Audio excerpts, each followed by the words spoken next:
welcome to another edition of Pitching In. We're repeating the same name from podcast to podcast. You can tell that's a good sign.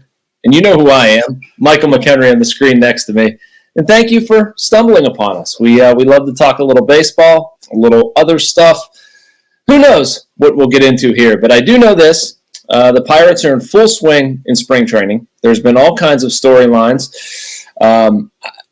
I want to lead with baseball's new rules for it because I want to get your take on that, but then we're going to get to a little bit more breaking down the actual team, what we've seen from the pitching staff so far, maybe a little bit from the offense, whether we should be concerned about anybody specifically, man. But to me, the conversation around baseball right now is its new rules. I love the pitch clock.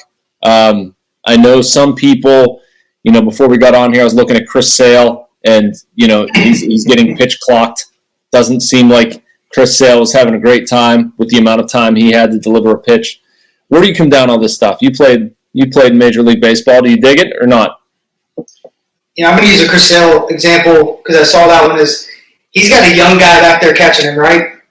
It's Chris Sale. If I'm 22 years old and I'm catching Chris Sale, I'm trying to get everything right, but the reality of it is I know nothing when Chris Sale's on the mound, being a youngster. So they had a little bit of discrepancy on the signs. And that's another, moment where you want him to have a pitch count so he can speed it up, maybe call the game. They don't know if they want to do that. I just think if they could be super transparent. I hate the 8 seconds for the hitter. I think it's the dumbest rule I've ever heard. The 9 seconds because the reality of it is tension creeps in after about a second and a half, right? So I do think that if they want to do 8 seconds, let the pitcher throw. But do not stop the game and call a strike. If they want to drop the puck like they do in hockey, let the guy throw. But don't let the umpire is completely on the defensive, right? Like if you have a pitcher who wants to throw with 13 seconds on the clock, I know that's crazy, but that hitter should be subjected to that without any sort of recourse? No, after 8 seconds. So if he's not in the box by 8 seconds, or if he's looking down, the guy can let it eat. But that at least allows the hitter, right? It at least allows the hitter to dictate if he's ready or not. But one guy fired a ball and it hit the guy who was looking down like a moron, and then it does something to him, and then everybody reacts and says, "Oh my God, we got a chance." I don't know. But whose fault is that, right? It's like I'm walking across the street texting, right? I get hit by a car. I'm the one looking down, texting, not paying attention to my surroundings. So that at least puts all the blame and ownership on the hitter. I don't like the power the umpires have. There's more balks already this spring, I'm pretty sure, than there was last spring. Yeah. There's strikeouts are up, walks are up, hit by pitches are up. There's a lot of things that need some time, and I just think they put too much in the fire too fast. If they would have just done 15 and 20 and 215 3 times, right? Instead of 215, 20, 15 disengagements, 8, 9 seconds, and all these different things, and then leave it up to the umpire, the guy that's looking forward and saying, "Oh, his eyes aren't peeled at the pitcher; he's not ready to hit." Yeah. Where if you have ever heard of soft focus, hard focus, you're taught to not look straight at the pitcher, right? You look off, soft focus, and come back and lock in. And some of these pitchers, which I think's been entertaining, like Scherzer, has used it to their advantage. They're holding, get the time out, get back in. Yeah, I think it's brilliant. If I'm a catcher, it's exactly what I'm doing. I'm giving my sign standing up. Yeah. Sometimes just to mess with these guys and see how they react. Because I can get in their head. This game is 90% middle, especially when you get to the big leagues. It's the separator. So if I can throw the rhythm off, their timing off, if I can create some tension. And I told you before, that's how I got McCutchen out. That's how I wanted to get Brian Braun out. I wanted to get them up and hold. And 8 seconds is just too long. I'm fine if they want to throw the ball, but the umpire saying, "Oh, you're not ready to hit." I saw it happen on Hosmer. I'm like, the dude's not on the mound. The guy's not on the rubber. There's no way you can say that Hosmer's not locked in and ready to go because he could literally take a step in, hit a double, and you wouldn't know it because you didn't have a chance. That's my only issue with that rule right now. I hate that 8 seconds. I hate it. Okay. I sort of understand that, and here's where I come down on it. In addition to loving the pitch clock, I have no problem with them going whole hog right now. I've heard that a lot, saying "Oh, they did too much too soon." You're not the first person that's said that, but why not? It's spring. It's the only way they could have done it if they're going to do it. Like, you're not going to roll this stuff in. You know as well as I do, if they phase this in, if they do one of 4 things, then we're just going to complain and overreact about the one thing. Like, I feel like you need to look at this objectively. Is this making a better on-field product? And I would say yes. I don't think it's perfect, but I think the on-field product, if it goes from 320 to 250 or 245 on average, I think that's a win. I would argue that... But is it the time or is it the action? But the time... I know shrinking that time frame, but if strikeouts go up... game to take 30 minutes off unless you do something like this.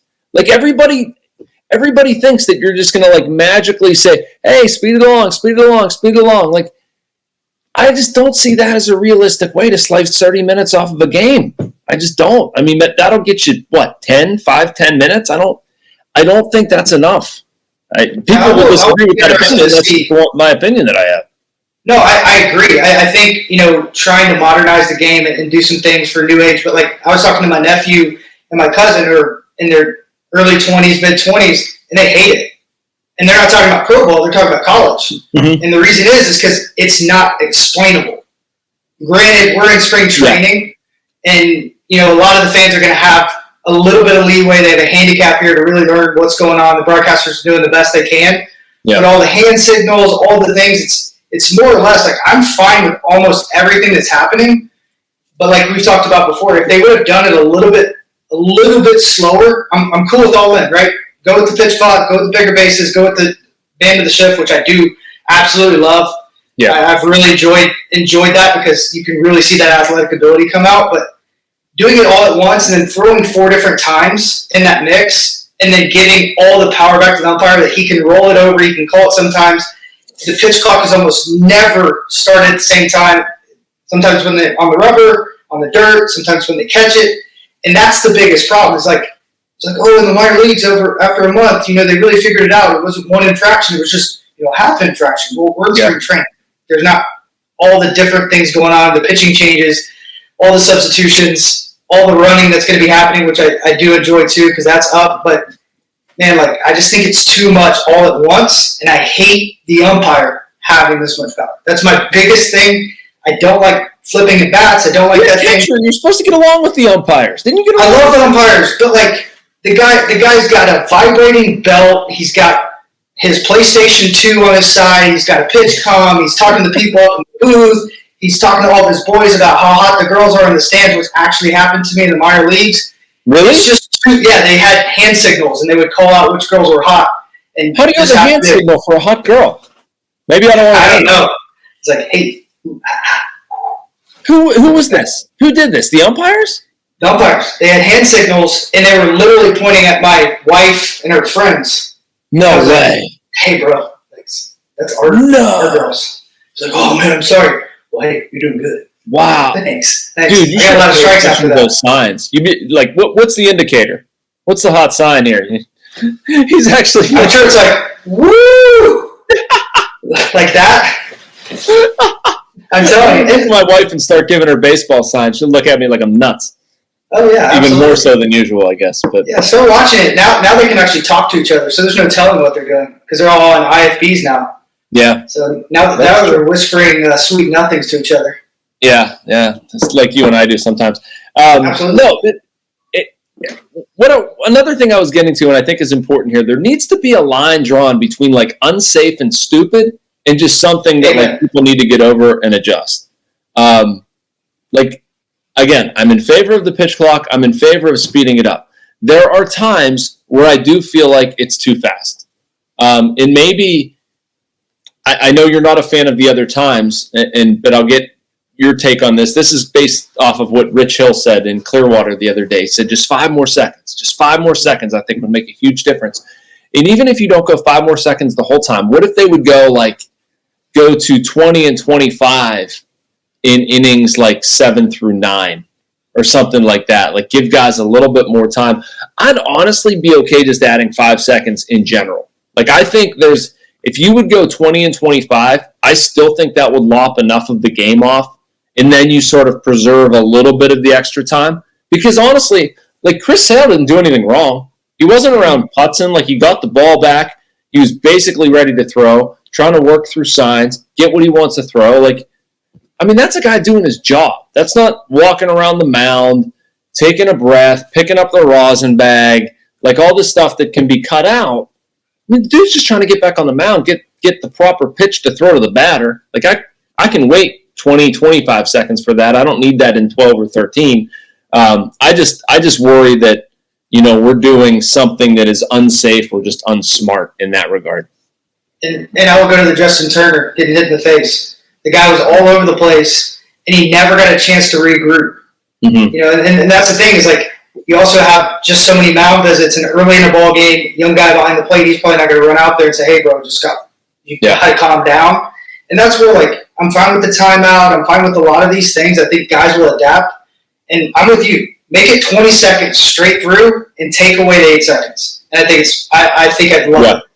Yeah. The 8 seconds and giving that power to the umpire, if you're going to do that, I said this to Rob King today, make the guy in the booth call it. Make a sound of the horn, have a red light on the – because you have the guy calling balls and strikes. They want an automated strike zone, so they're guaranteed to get it now because this guy's focused on 50,000 things, and somehow they see the check swing too. So it's just not going to work. They added 2 pieces of technology and 88 rules, and hey, enforce them with everything you have, plus blocks, plus sticky stuff, and make sure that the balls are rubbed up well, and we got the humidor coming too. So just make sure all these things are nice and wound up tight. And by the way, all the veterans just bounced. They're all in Malibu drinking their Mai Tais and hanging out because 10 of them retired.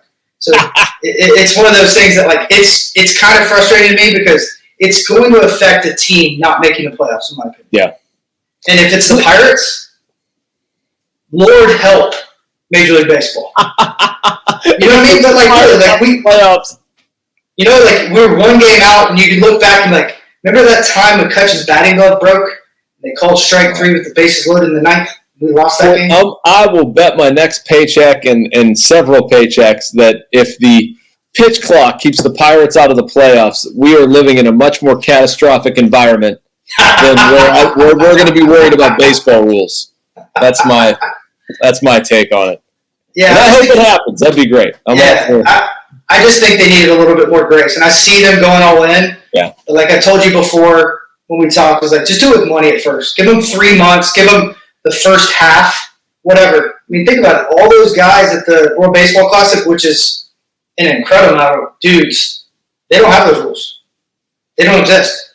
Yeah. So they're going to come back, and their rhythm and their timing and everything else doesn't matter. So, I like the idea of speeding it up, but I still think the problem in the game is branding the players, getting the young generation to love these guys like the NBA's done. The NBA's done a great job.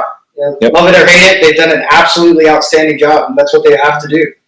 Well, and I think the NFL has done an outstanding job too, and nobody's sitting here complaining about the play clock. But I will say this, the play clock being 40 seconds in an NFL game, like, that's not the equivalent to 15 or 20 seconds in baseball. Like, we're talking 20, 25, maybe 25, honestly, as much as I would not like that. Like, if fair is fair, I would say the amount of stuff you're trying to process and what you need to do, like, 15 is definitely too low. I can say that. 20 might be on the money, 20, 25, 25, 30, somewhere in that range. But to me, that's 20. And I have a question for you. I think this would be a great rule, is a courtesy runner for the catcher. Why? Because you're lazy? No, I love doing bases. I really did. I actually enjoyed it. But here's the thing. That's one of their concerns, right? That's one thing they had a problem with in the minor leagues. Yep. Like, these guys are trying their best. And sometimes, like, you get jammed early on in April. You're trying to get out there, but you can't feel your hands. You're trying to put on your gear, and you're wobbly. So, like, I don't like it. They're going to roll it over. But, hey, here you go. You get to carry an extra dude that can absolutely fly. I think that'd be class. You're turning this into the XFL. We're not. Yeah, exactly. If you're going to change the rules, right? Let's do it. You set me up all the way in. Yeah, like not really XFL, but like it gives another guy a chance. They took away the 40-man call up. It feels gimmicky. It does, but like at least you have the best player, best athlete, best base runner on the field. You get that guy out, and I also think they should do the re-entry rule, just like hockey. Let the guy come out, let him come back in. I'd love a third catcher. That would be nuts, dude, wouldn't it?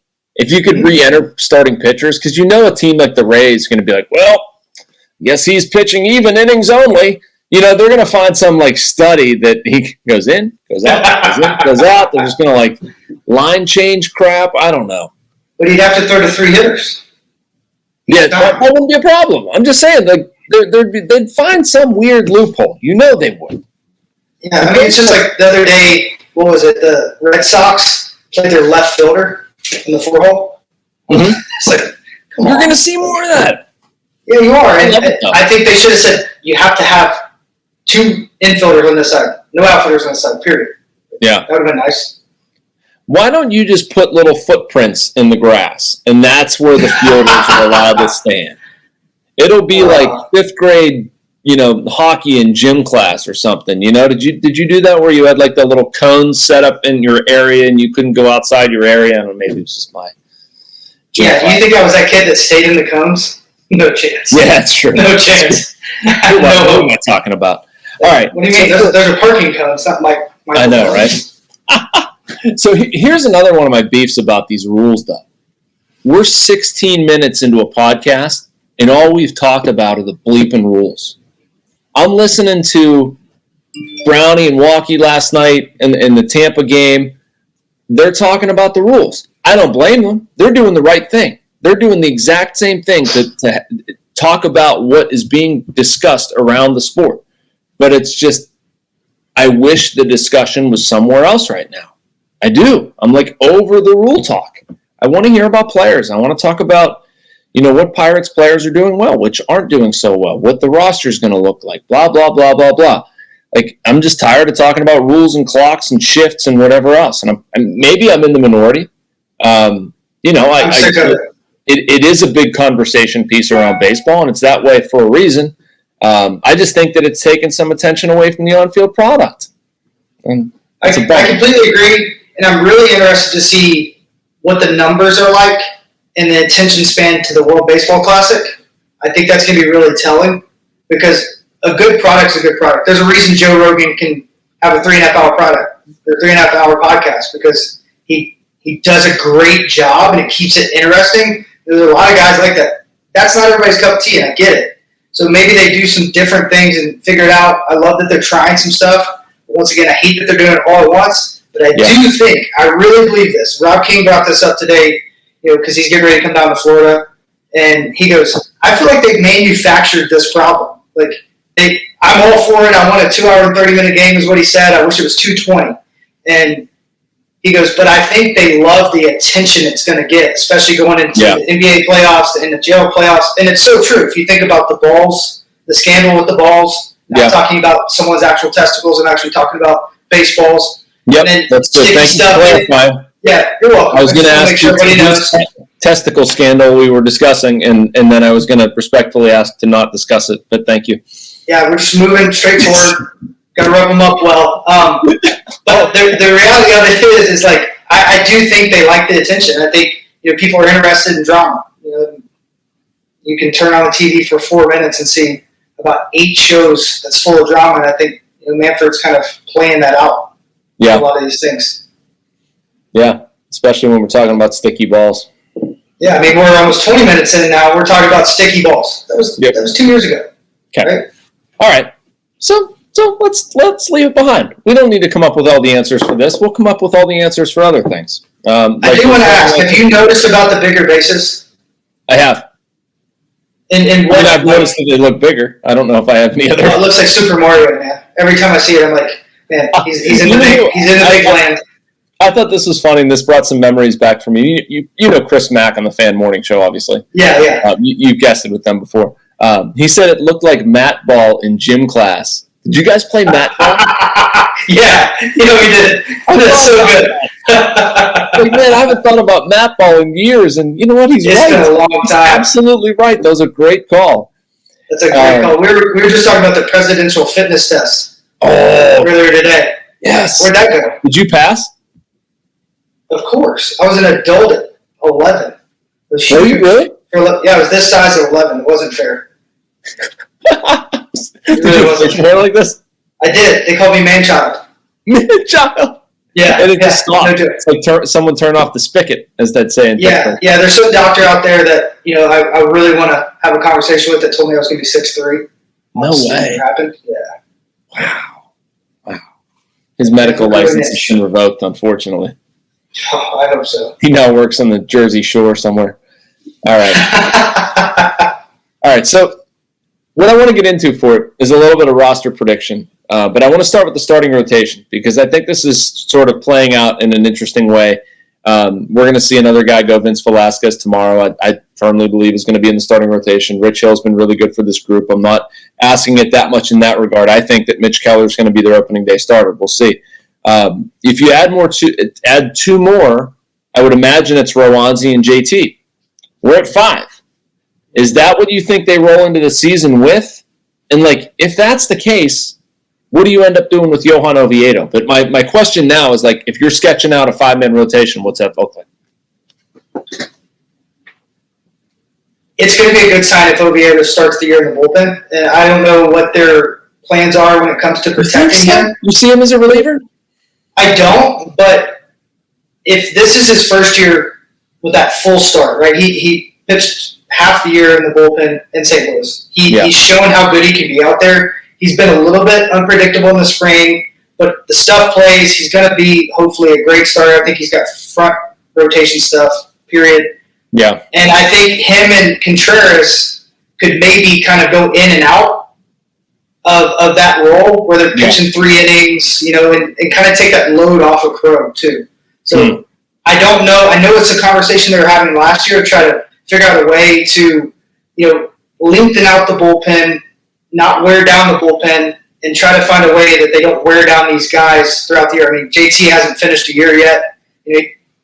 Theoretically, every single start, you got to think about Mitch Keller because last year, most innings he pitched. Contreras, let him go. Ortiz, same thing. I'd love to see him maybe make the team out of spring in the bullpen and let him just get his feet wet. But I think that's going to be telling of what they think of the team. They're going to have too many good starters in AAA too. So, you're only going to allow these guys to throw so many innings. So, if you believe in this team, some of these guys that have the best stuff, the best arms, it's a great opportunity for them to go out in the bullpen, let it eat, learn how to kind of do that. It's helped every single guy that I can think of that has gone out there and then come back to that starting rotation because that mentality is special, right? You work quicker. Yeah. You have a no BS mentality. You're going to attack the hitters. You're going to go for the swing and miss, not for that two-seamer that just rides in praying for a ground ball. I hate when they say, I was trying to throw the sinker and get a ground ball double play. You can't throw a ground ball double play just like I can't swing and hit a homer because I feel like those things. I think you can have that intention, but I think you always try to miss bats. By trying to miss the bat, you're going to have soft contact. I remember when I was a youngster in Pawtucket, I had a guy tell me that. It was a country bumpkin. He said, man, I want to hit that bat. I want to miss it every single time. And when I don't, they're not going to hit it well. Go. I'm in with that. I don't know if I agree with that. That, you can't throw a double play. I was always taught, a right-hander, you want him to get on top of something on the outside part of the plate. A right-hander, I would throw a chain. My only pitch that any reasonable movement would be a splitter with some arm side run. And a drop and arm side run. So, I'd start that baby outside, try to get a right-hander to roll over. If I had a guy on first, try to get him to hit a weak ground ball to shortstop and give me a 6-4-3. I mean, that's obviously not the only recipe to do it, but, you're not going to come into a guy's kitchen if you're going to look to, roll up something. I don't know. Man, I think it's a mentality more than it is actuality. I'm more or less saying I would rather have a guy say, I'm trying to miss those bats. I'm okay throwing a pitch you want a guy to hit, but you want him to hit it on the ground in a specific way. Yeah, and I would say, in a perfect world, I would always want that. I want those quick outs, fast outs, but that mentality seemed to play better, especially with youngsters, saying, hey, dude, go out there, 3 pitches or less, get in the zone, your stuff's good enough, and I want you to miss that bat. But I want you to miss it within the zone and then expand the zone as you go because they're going to panic with that type of stuff. And that's the mentality. It's not more or less like anything else. If you have a JT Brubaker sinker, like start that baby way off the plate, let it come back, watch him roll over it a bunch. And there's some guys that can, kind of play that out, but I hate the mentality of like, oh, it's 2-1. I'm going to throw a sinker and hope he hits, the top half of it, and kind of have that prey pitch. Yeah. I don't like that. I like the mentality of like, I'm going to make sure you're taking a left turn right back into the dugout. It's just a mentality more than anything else. Okay. Anyway. But if you have the command and that's your mentality, I'm going to roll with it. You're my priority, period. Yeah, if you can put a backdoor changeup 1-2, with some movement on it, as well as I do, you're going to call that pitch every darn time. That thing's not getting hit hard. If you can do a right changeup, Mackie, I may bring you out of retirement. Yeah, that's right. That's right. It's the toughest pitch. I wonder how many I have in me, and this is how much I wonder. And this story will make you laugh. So my wife and kids were at LECOM today, and by the way, the LECOM game day experience could not possibly be better. These people were like the nicest people on the planet. Like, we have 2 little kids, 4 and 9, and they're going around. Maybe it looked like it was their first game. I don't know. It was their first spring training game. So they're just smiles and taking it all in or whatever. And people are coming up to them. They're playing the game out in the outfield where we're throwing pitches, and the people manning that are so great. You get the signs this is my first spring training game, and ushers and food vendors. Anyway, just immaculate. I was so impressed. But anyway, so we're playing this game, the speed pitch game, which isn't really that at LECOM. It's kind of just throw it, try to hit this target, whatever. So my kids go, and then I go, and I'm like, all right, how's this going to go? The last time I threw semi-hard was at fantasy camp, and I ended up jacking up my shoulder real weird. But I threw, and it felt good, and then I'm like, man, I could do more of this. All right, maybe I'll extend out. Maybe when you get down here, Fort, you and I'll throw a little bit, do a bit for the podcast. That'd be funny. I would love it. Absolutely. Yeah, I don't know if I'm going to get all excited and try to throw a side or something like that, but play a little catch, put a little something on the change, maybe yank it a little bit. My wife says I have a gift of persistence to break down the resistance. So you will be on that mound because I'll be that little kid hey, you want to throw a bullpen? Hey, you want to throw a bullpen? Persistence to break down resistance. I love it. You have to have a little bit of that in this field, right? Whether you're a player, whether you're on the media side of things, you have to love it. You have to annoy people into cooperating with you. I joke with the Pirates sometimes. I'm aggressive as a reporter. I go after everything, whether it's a positive story, whatever. I'm going to show up. I'm going to do the job. And so yep, you're going to have to put up with me. Yep, I'm going to annoy you into submission. But it generally works out. Yeah, I think it's a great recipe to chase a dream. Yeah. I was persistent with my dad. It's not always going to be perfect, but you can't question your effort, right? Absolutely. You don't want to leave anything out there and say, man, I wish I would have, or I could have done this. No, you just want to leave it out there. I always wanted to retire and put my cleats on home plate. I didn't get to do that, but one of the greatest weightlifters of all time, Pyrus Demas, he hit a world record snatch. I think it was 38 or 40. He was unprecedented.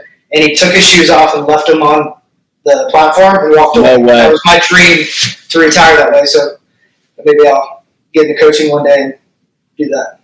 Just take your spikes off and leave them at home plate and walk. Never got back on that platform. Never competed again and never lost. Yeah. Man, cool. That's pretty sweet. It wasn't that good. So maybe doesn't matter. My shower shoes out there or something. You were a good player, and I mean, if you weren't, injuries got me, and I had good. I wish I played now. I really do. I was talking to Alex Presley about that today. He got on a tangent. The information, guys like me, and you see what Altuve's done, and just the way Mookie Betts has maximized his talent. He was an incredibly talented player, but he's used all the information and been a student, and it's made it better. Yeah. And that's really cool to watch. JT Martinez, on the forefront, Justin Turner, and some of these guys have been able to do some really cool things. I'm really excited to see what the shortstop for the White Sox does this year. He went and worked with the drive-on guys, which is crazy to me, on hitting. Yeah, Anderson. Yeah. the guys going to Marucci and, getting custom bats like their golf clubs. I'm just waiting for the time when they walk up to the tee box with 4 different bats and pick one. And it's just a different world, right? Yeah. Like you can kind of play a chess match now. It's a little bit different. You have to do it faster. Did you like doing that when you played? Did you like getting as much information as possible? It just wasn't as readily available? Or when you played, were you more like, I'm tuning you out, I want to like see ball, hit ball, and react? Like, what was your approach in those moments?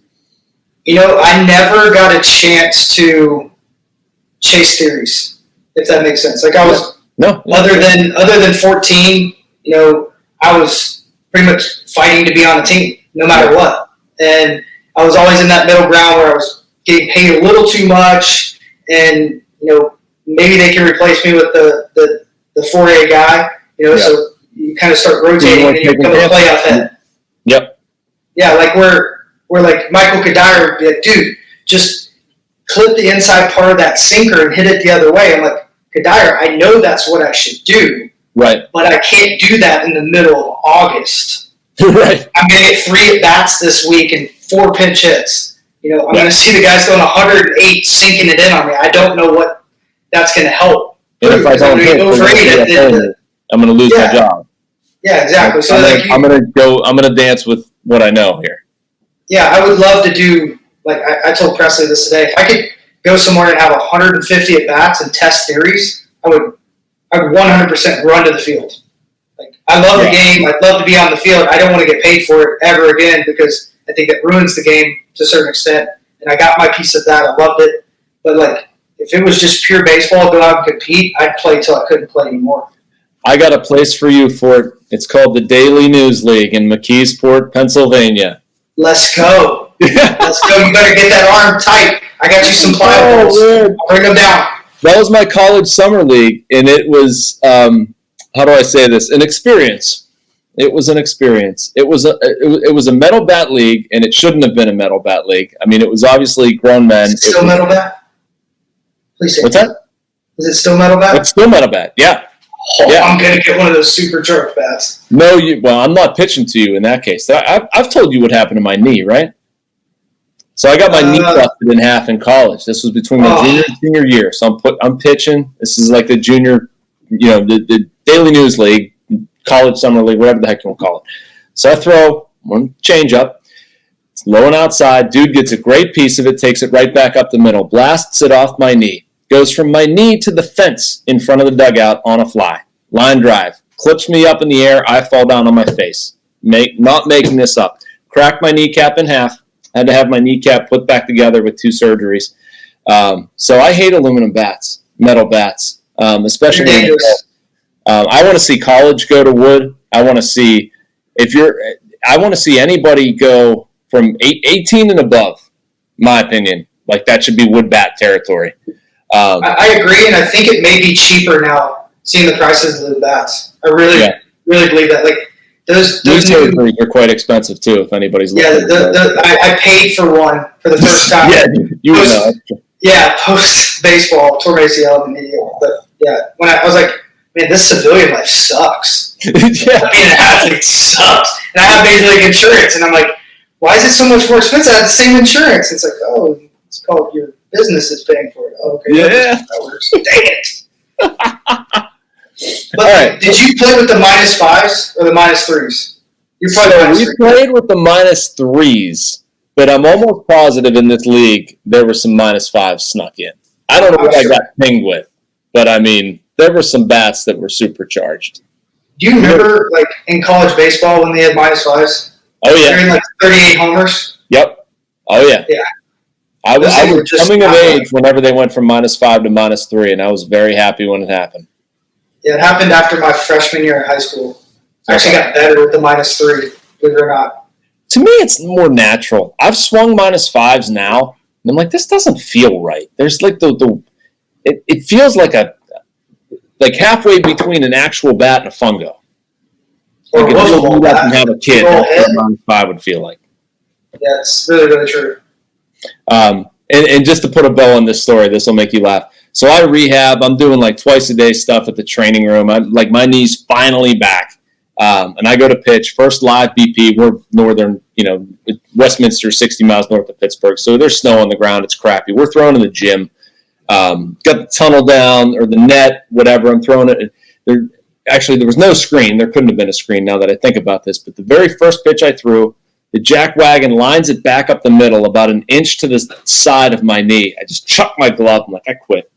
I'm done. I didn't actually quit, but I felt like it. Did you poop yourself a little? Oh, yeah. Oh, absolutely.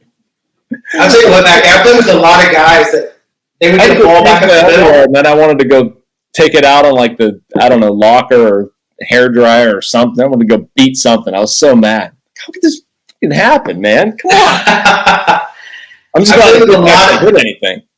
I want to ask you, the fear of getting hit, I didn't realize it was a real thing until I got to the big leagues. Yep. How many guys would have a ball hit back up the middle and be terrified? I watched guys actually falter in the second half and not pitch well because they took a ball off the calf or whatever, and they were just always worried about it.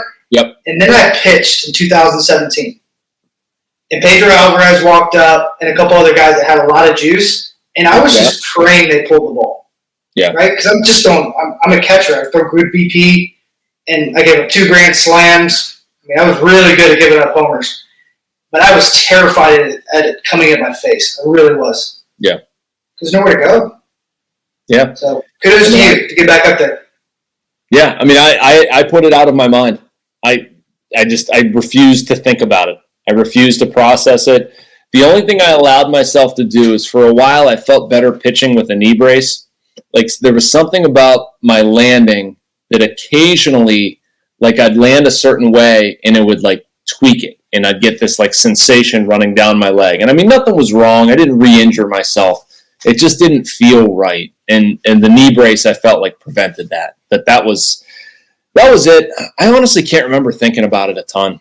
I probably should have, but maybe I was just young and dumb in that case. No, I mean, that's our generation. I have a buddy that's a SEAL, and he works with Tyler Matzik, and one thing he teaches a lot of those guys do is violence of action. When they're going to clear a room, you can't hesitate. You have to kick it in and go, and it plays so well in sports, that thought, and I think that's why, the way they're doing these pitch clocks, I think it's going to really help the pitchers at first, and then when the hitters realize, hey, even though that 8 seconds, I hate it. If they took that away, I think it would really help. But if they take that same approach, they won't have time to overthink, oh, man, that split, he's coming. They'll start reacting like they're playing back in the backyard, back in Little League. I'm glad you brought that up. It's funny. It actually jogs my memory for a conversation I had with Vince Velasquez. It was after the sim game they did, a 4-inning sim game he pitched. And it was the first time Vince had pitched with the pitch clock. And I found him to be very thoughtful, introspective. I like him a lot. But I just went up to him and said, what'd you think, about the pitch clock? He goes, honestly, I like it. I like throwing it. All right. I liked using it. I felt like it helped me. What? Really? And he kept going. He's like, I went into this thinking it was going to be a really dumb idea, but I'm the type of guy that kind of thinks too much on the mound. I could be my own worst enemy. It helps me get out of my own head. And it's kind of what you're talking about, Ford. Just get out of your own way, get the ball, grab it, throw it. I mean, there's some dudes on the mound, this better than anybody, who shouldn't be thinking. Don't put all pitches. Just listen to your catcher. I'm going to put fingers down. I'm going to go to a spot. You should just hit me with the ball. Don't think. I said this about Clay Holmes, and I told him this. Before I met him, I thought he was either the dumbest human being on the planet or the smartest. He's the smartest. Yeah, he's the smartest. Because the same effect happens, but the way that you have to go about that training and do things is completely different. He has to grab a hold and learn everything, very similar to Charlie Morton. Yeah. But some of the best baseball players are just stupid. And they understand, hey, I don't need to think. I need grab stick, hit ball, run around bases. I need to grab ball, throw hard, punch tickets. Period. And those are some of the best players I ever played with. Yeah. If you heard some of the approaches of some of the best players I played with, it literally sounds like you're talking to an 11-year-old. Yeah. Okay, you're just going to go out there and see it and hit it, and you think you hit a slider, you hit a 98-mile-an-hour fastball? Yeah. I remember Corey Dickerson telling me that all the time. So I hit behind him. What was that slider? He said, no, fastball. 82. He's like, I was trying to hit it down the line, and he hits it down the left field line, and he hits it in the third deck in right field. I'm like, all right, I know I don't need to talk to him anymore. Let's move on. Right? And then he changed his game. He became a very cerebral player, and I think it's very interesting. He's one of the biggest shifts I've ever seen. But, yeah. I think there's something to be said. I think Vince Velasquez, now that you bring it up, I faced him, and he was a guy that maybe overcomplicated. You could see him spinning because he's always had good stuff. He's super athletic. Yep. So maybe, they're taking a chance. I know they're doing something with him with the pitch design. That's why he's doing the backfield. So I'm very interested to see where that's going. Yep. But I think he's got more in the tank. He's always had good movement, 94, 95, very consistently. It's just somehow he's always in that 5 ERA range. So I'm excited to see what he does. Yeah, I mean, to me, Velasquez hasn't thrown enough strikes. I know that's not like a hot take or anything like that. The numbers bear it out. But to me, it got better last year. And then you look at what the Pirates have done with some guys, and frankly, they should be given a pat on the back. Like getting Tyler Anderson to where he is, getting Jose Quintana to where he is. I forget which pitcher was telling me this, but I think it's a good way of explaining what Oscar Marine and even Justin Message have done, is just amplifying guys' strengths. Like if Velasquez is a big breaking ball guy, throw the crap out of your breaking balls. They're good. Locate them, get in advantageous counts, and don't get fancy. Don't think too much. Trust Austin Hedges. And I'm really excited to see what this guy can do. I think Velasquez can be very good for them. Yeah, I mean, look at Yu Darvish, right? He went through a little bit of that hiccup over 2 or 3 years in Texas, and then he was like, I'm going to throw sliders 60% of the time, throw my cutter 5 to 10% of the time, and throw my fastball every now and then. It happens to be 98. Yeah. It changed everything for him because his best strike pitch, even when I caught him in Texas, was always that slider. A lot of guys, that's just what they do better. Blake Snell, when he went to San Diego, it seemed like he forgot that one of his best strike pitches was that slider.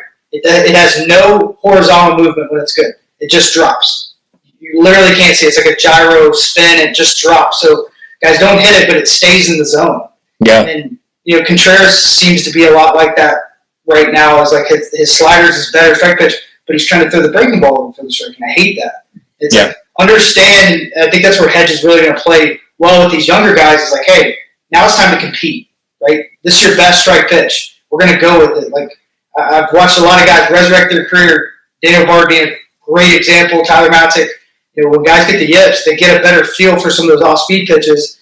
And I really believe a lot of guys throw that pitch better for strikes. They just don't realize it.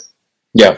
Because their entire career, they're like, gotta get ahead with the fastball. Gotta get ahead with the fastball. It's like, yeah, if you throw a changeup better for strikes, throw it more for strikes. It's that simple. All right, let's talk about some offense stuff. I could go on and on about pitching, but if right now, let's look around the diamond, infield-wise. Who's your starting infield at this point right now on March 7th? My dream? Your dream. Yeah. Well, Brian Hayes would be my shortstop in this dream, so I won't even go there. And O'Neal Cruz would be signed to an extension to play left field, and Trullo would play at third base, and we'd have the best left-sided infield. Who play third base? Is it what's the Triolo?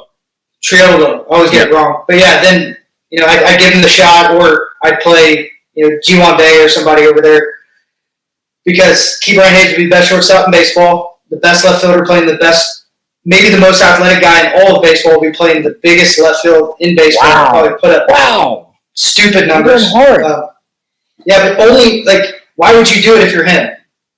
Right? If he's a shortstop, he's bound to be a $100 million player if he just stays healthy. If he goes out there, he can win 9 Gold Gloves. I mean, think about the range. You that good at shortstop? I mean, I'm guessing you do, but Hayes? Yeah. Banning the shifts. He would be that elite at shortstop. Because of his range at third, I think he gets handcuffed, how good his range is, and he's been playing shortstop the last 3 years. Yeah, because with all the shifts. Yeah. I think you could put someone at third base that maybe doesn't have the same fluidity because of what he can do, and I think having him and Cruz on that left side, I'm going to be interested because they cover so much ground. And Key Bryant's very aware, so I kind of wonder if, maybe they figure out a way to play to their strengths. Like Hayes plays the line, and Cruz is really good going towards first, going towards second. So maybe they find a way. But like that's a lot of athletic ability on that left side. I'm genuinely intrigued on what Cruz is going to be able to do at shortstop. I went into the spring training worried about his defense and whether he was going to be able to do it consistently enough. And I can't say that what I've seen down here has completely changed my mind, but it's better than I thought it would be.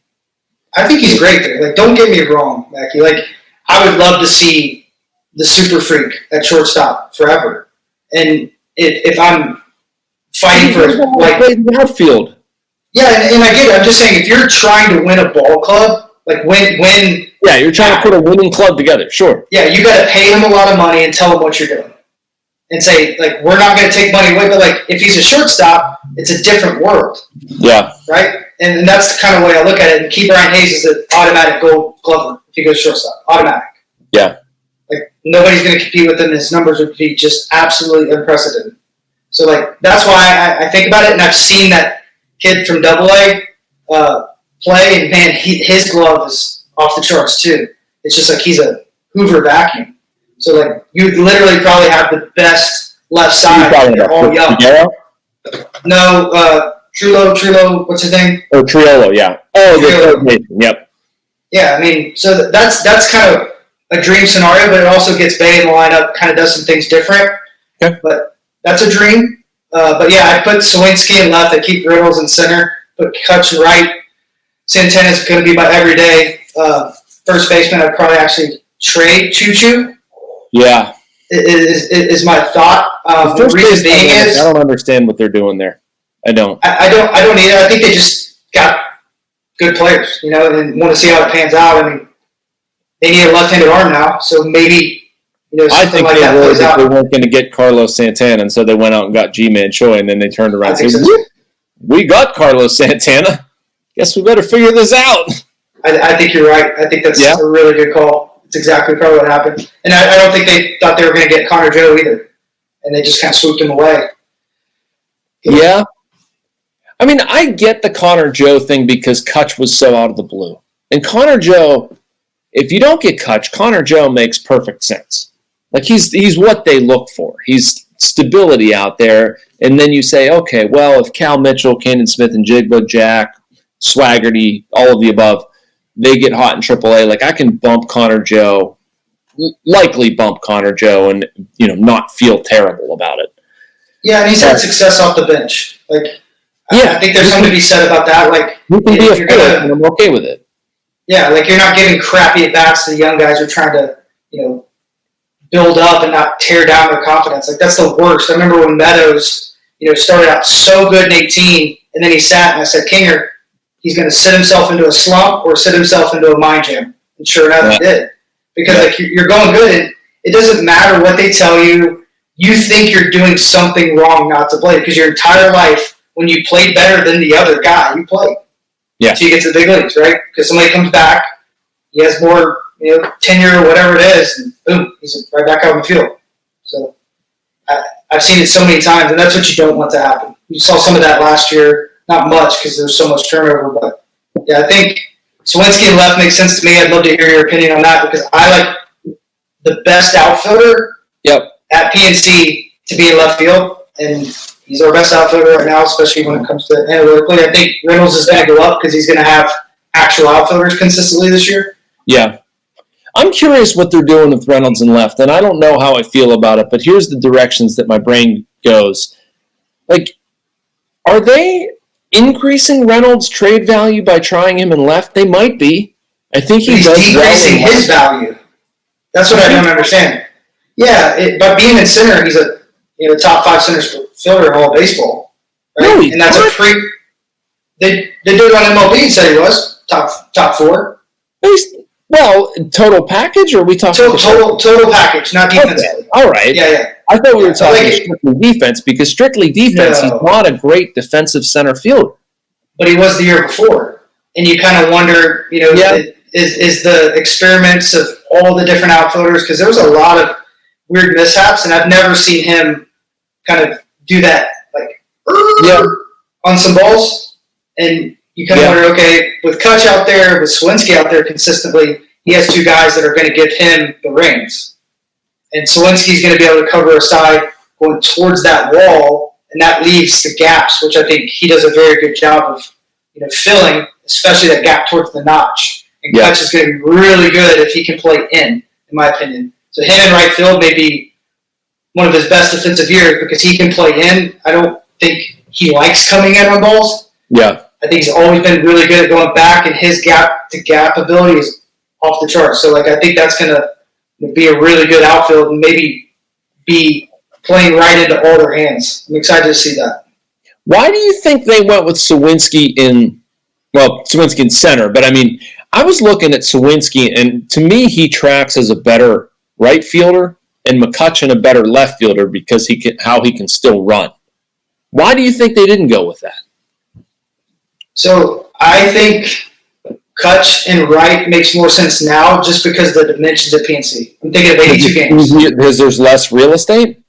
Yeah, and I feel like Kutch has always been a guy that goes back better than in, so now he can play shallow. He doesn't have to worry about running into Cruz because Cruz plays kind of 3/4 the way in the outfield when the pop-up goes up because he gets out there so fast.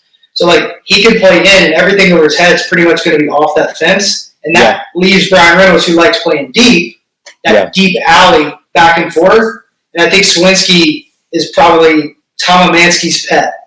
The fundamentals and his routes and the way he throws, it's always that long hop. It's going in the trash can. He's just so predictable.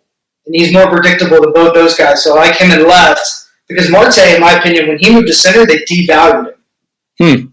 He went from being the second best outfielder on almost every defensive analytic behind Alex Gordon, who played the other big left field, because of how much room he could cover in that outfield. It was just unprecedented. That's how Dickey won that Gold Glove, because he got to play the biggest left field, and he was getting the balls that didn't exist in other parks. He was doing things that other guys couldn't do because of our ballpark. And I think that's the value of having a Sawinski or someone that can really run out there that takes really good routes. That's why Cruz is really interesting. I can't imagine if they said, hey, just go catch it. Just figure out a way to catch it, and if you want to throw it, please throw it in the air because that'd be fun to watch. Ultimately, Ford, I think Cruz's best position is going to wind up being the outfield. I think he has the most value there. But to me, you have to see him at shortstop and what he does this season. You have to give him a chance to play the position that he wants to play, especially if you have any hopes whatsoever of signing him or getting him to sign something here. So on the Pirates, I'm like, I'm going to run you out there for 150 times. But if you make 97 errors, we're going to have a conversation going into 2024. That's here's the thing. He could make 97 errors and be frustrating and still be a plus. Well, I'll believe that when I see it. I know. I would just say you can have 150 games, whatever that makes sense. We're going to run you out there as much as you can. You can play shortstop all you want, but we're going to reevaluate the defense at the end of the year. And if it's bad, we're going to talk about a contingency plan. If it's good, the biggest thing for me is health with all these guys. If you can keep them on the field, I'm going to be happy. If you can keep Cruz on the field, that's always the biggest thing. Those shortstops can get beat up pretty good. So it's a premium position. Did baseball become a contact sport? I wish, man. I would love fighting to come into baseball. No more challenges. It's a duel match with the umpire, right? They got to drop the gloves and go. If you win, I think fighting's always good for a sport. Honestly, controlled atmosphere. You've been hanging out. I think that'd be neat. Yeah, just a little bit. Just a little old school. JK would fight anybody, anytime, anywhere. I love that about him. But I love guys that'll leave it all out there like that. The smart-nosed guys that just, hey, my nose is broken. I'm going to continue to go out there and play. Let's go. No, and I'm not. I'm just making a crack. I shouldn't have said that about baseball being a non-contact sport or whatever. That is. The grind of a baseball season is so unbelievably real. I did not understand it until I started covering it. You probably didn't understand until you got to affiliated ball and really went through it. I'm sure it's nothing like going through it in college, but man, it is something for sure. Honestly, Mackie, if someone would have just said, man, it's a breeze, I would have never thought about it. Honestly. What do you mean? When I got to pro ball, we played constantly in college, right? But when I got to pro ball, they're like, the grind. You got to pace yourself. And it's like they talk you into being tired. Like, it's really strange. And I do think it is a grind. I do think that even one day we can talk about this. I think we are training the wrong way in a huge sense because we play a marathon, but we train thoroughbreds, right? They don't run long distances anymore. They don't build an engine. And I think there's a balance there that was just like a symphony in the 70s and 80s when these guys started lifting weights a lot. They were hybrids, more or less. And I think you got to build this engine up and be able to kind of handle both. But these guys all want to be Lamborghinis and, run that quarter mile and that's it. And they blow out. Injuries have continued. It's something they were trying to figure out in 15 when I was a player rep. They were trying to do everything they could going into that with MLB to figure out a way to pull those back because you've got to keep your guys in the field. Yeah. They just haven't been able to do it. And COVID and all the manipulation with the IL and everything they did with that, it's hard to even tell, like, is it more injuries or are they manipulating rosters or what's going on or are they sick? It's just so much going on. But, yeah, they got to figure out a way to keep the best players on the field. That's so important. So I wish they had a run rule. If it's 10 after 7, just call it. Do some things that protect the players.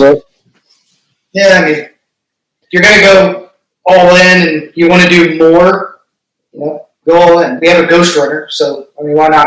I mean, seriously, like. I know. Ghost runner in second. So. I know. Which I don't hate. Feels a little cheap. All I was asking for is some quicker games. I wasn't asking for all kinds of roster manipulations and machinations and shortcuts and rule work. Just wanted a quicker game. That's all. And I like the question to add some speed and athleticism back into it. I think that's going to be a more product. Absolutely. I mean, I remember when I got into pro ball, my high A year, I threw out 52%. The reason I remember that is 100 and something guys tried to steal. Think about that. Good throwing for it.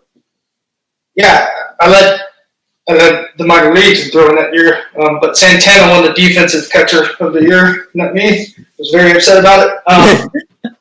But he hit 330 with like 28 homers, and that's what defense was back then. So they didn't have those matrix. That was before I tore my leg one too, so that was fun. Yeah. But I do love that dynamic. I think it's a cat and mouse, and I think it'll be a lot of fun, seeing how everybody adapts and whatnot. But one thing I wanted to ask you is something I've noticed in spring, and I was talking to Kutch about this through a text message. I said, hey, bro, like, I don't know if I've ever seen this many changeups to a righty, right on right in spring training, and how many off-speed pitches you've seen. Because his swing looks great, but he's seeing pitches he doesn't see in March. Usually like 2-1, you're probably getting a slider or something that guys are working on. But the game's changed so much. Guys are doing pitch design in December, and they're going full arsenal, bullpens. Like I was watching Familia work on a split pitch design, and I mean the dude threw like 50 of them.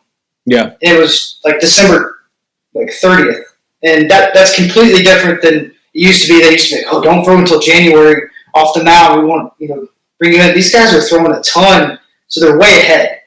And me and Kutch were talking about it, and I was like, hey, don't get discouraged, dude, because like you are moving so fast through the zone, and you're going to be able to adapt. I think last year you're probably hitting those balls in the gap, because it was into your bat speed. And if you're early right now, I think it's a blessing because the game will start to come back. It's hard to speed up.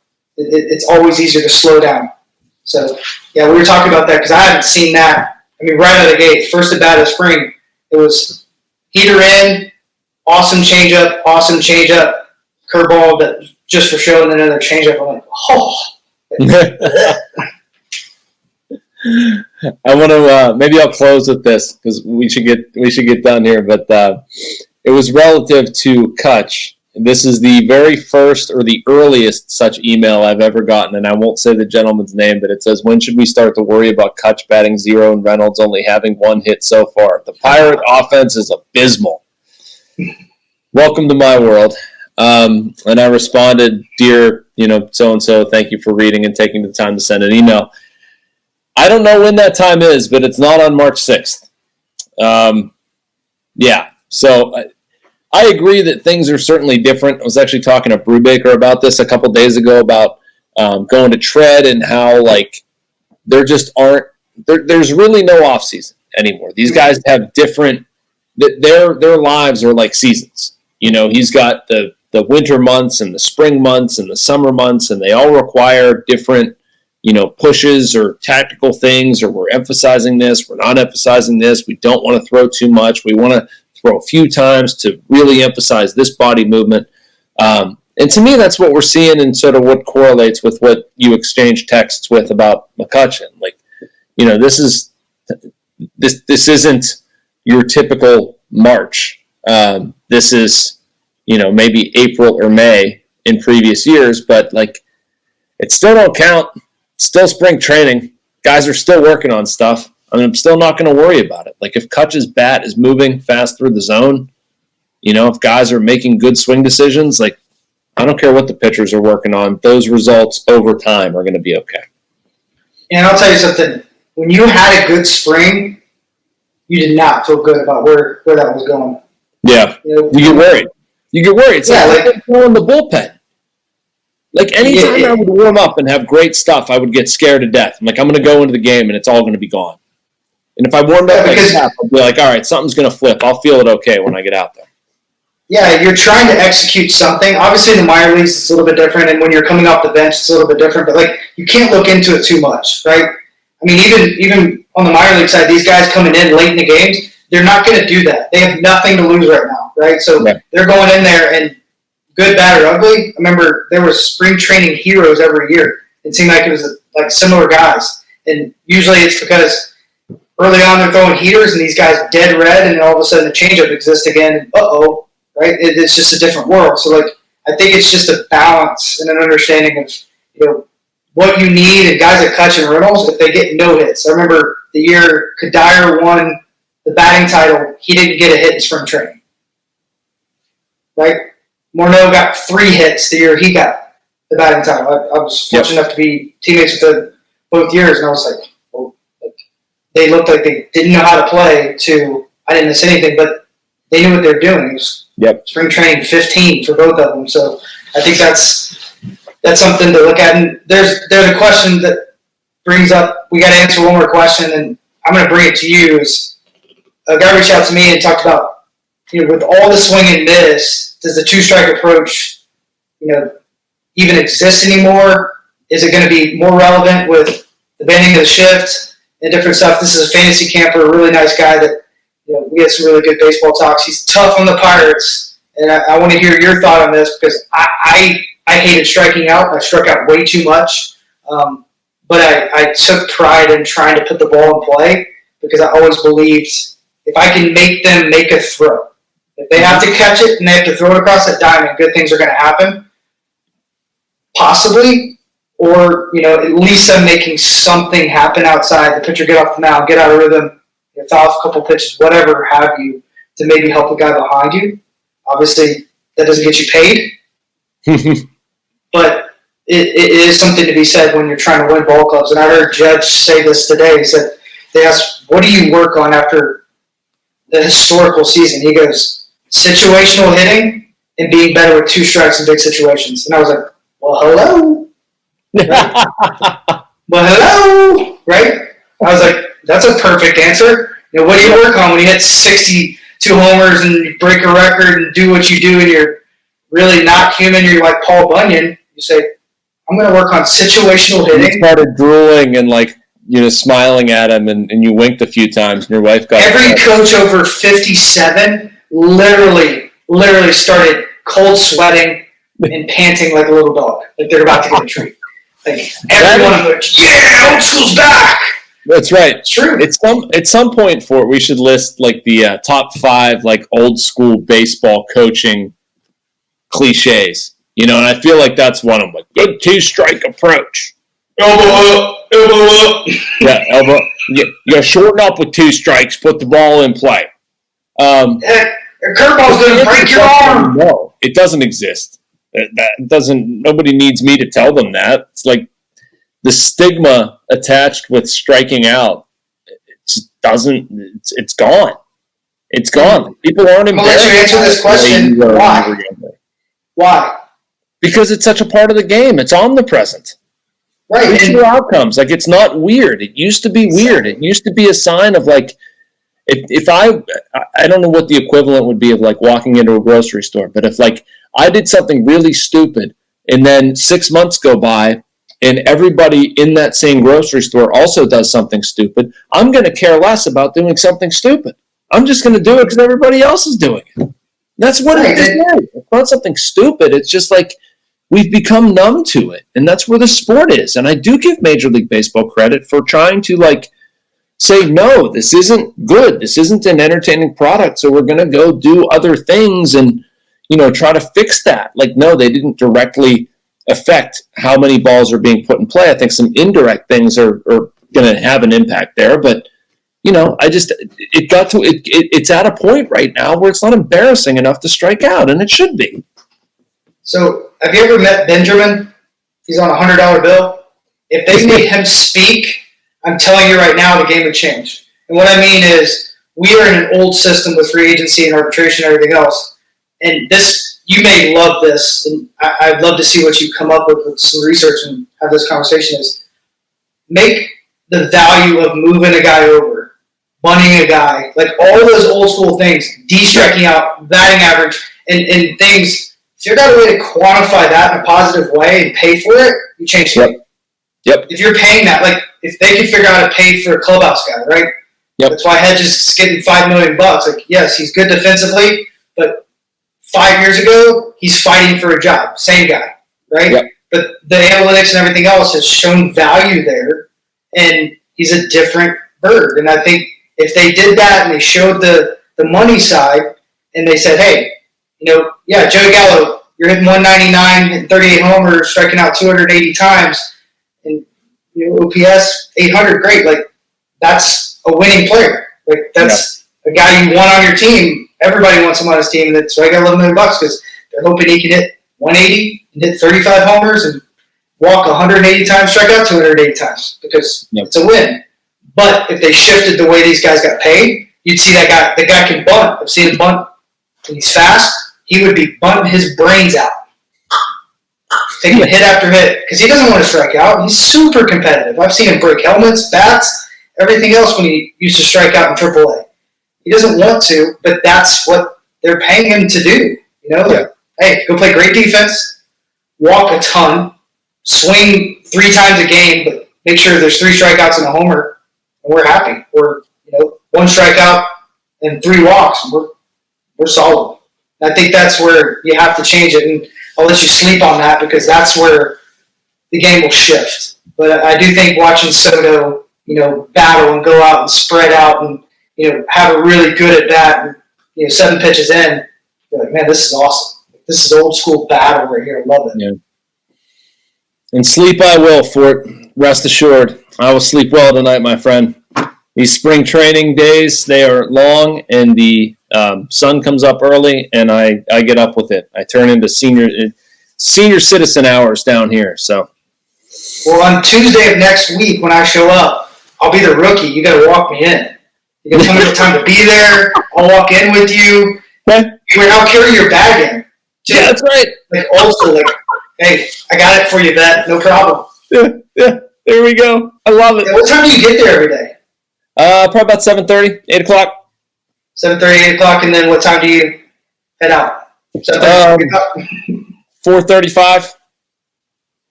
Usually get out, get some dinner. Right now my family's in town, so I'm trying to be efficient on getting out of there. And my work at night is generally limited, but if I am by myself, I would, probably get there 7:30, leave at 5, probably knock out a few hours of work at night after, like, getting back from a dinner, and usually be in bed by about 10 o'clock. And get up at 5:36 the next day and do that for, 45 days straight or whatever the heck it is. So I'm looking forward to hanging out with you, and maybe we can do this in person when I come down and have some fun. But get some sleep. Tell the family hello. I guess next week's episode might be in person, right? Yeah, absolutely. Okay. We can even do it at the ballpark. We can get weird if you want. Wow. All right, let's do it. I'm in. Cool. And pick a place. Dinner on me. I owe you. I missed last week. I took a siesta, went to Vegas for my bed. So You I owe you dinner. I mean, I'm not going to turn it down. Just take the dinner. Take the dinner. All right. Your choice. Mama comes down, I think, Thursday or Friday, so before then would be great. If not, you're going to dinner with Mama, unless she's out with my niece. All right.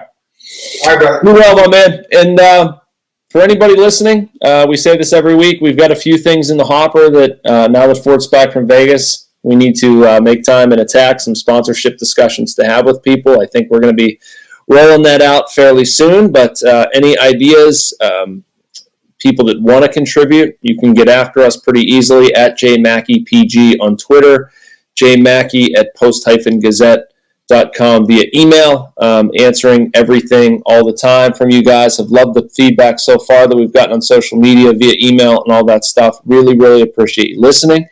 And Fort, I will let you send us out of here and throw out your contact info and see if anybody wants to get involved. Thanks. Yeah, anybody that wants to give back to the Pittsburgh community, give us a shout. We want to try to do everything we can to give back and use this as a platform to do some good, talk some baseball. And if you want, reach out. There's also the opportunity now with this going to be on every platform. You can leave comments on different platforms, or you can do it on social media or the Fort McKenry at gmail.com. Any way you want to go about it. And Mackie, if there's more than 3 to 5 questions in a week, I will get on and do like a little small clip on my social media to catch up and answer some of those questions, because I had about 3 or 4. Okay. I want to make sure to get back to the fans, and I think that's the fun part of this sometimes, because Pirates fans ask some really good questions. They do. They really do. All right. All right, brother. God bless you. Appreciate it.